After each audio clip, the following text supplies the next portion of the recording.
Le public était venu assister à une démonstration de sauvetage. Il va se retrouver témoin d'un incroyable accident.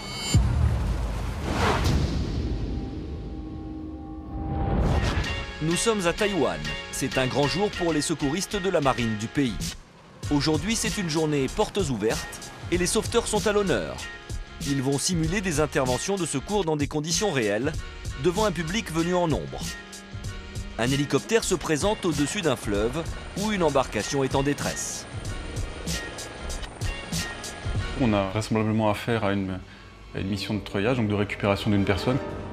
L'exercice paraît anodin, mais c'est une intervention difficile à réaliser. La difficulté, effectivement, elle est toujours présente dans ce type de mission. C'est pour ça qu'elle nécessite un entraînement et un savoir-faire très pointu. Les conditions météo sont idéales. L'hélicoptère est en approche de l'embarcation. Tout se passe très bien. Rien ne laisse penser qu'il y a un problème dans la phase d'approche. L'hélicoptère se présente doucement, selon une trajectoire relativement classique, normale. Un sauveteur sort de l'appareil. Il va se faire élitreiller jusqu'au bateau.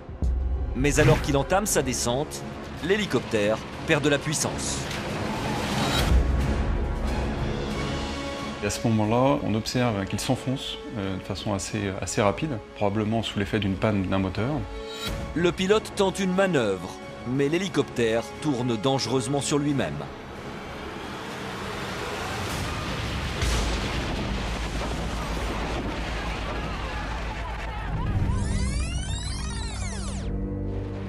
Devenu incontrôlable, l'appareil s'est écrasé. Dans la tourmente, le sauveteur est éjecté. Heureusement, il réussit à couper le câble qui le retient.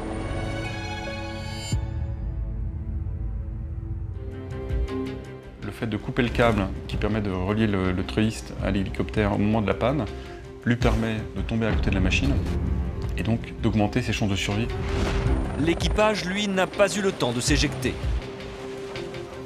L'hélicoptère se crache, il est basculé sur le côté, donc on peut imaginer que toute la cabine est immergée d'eau.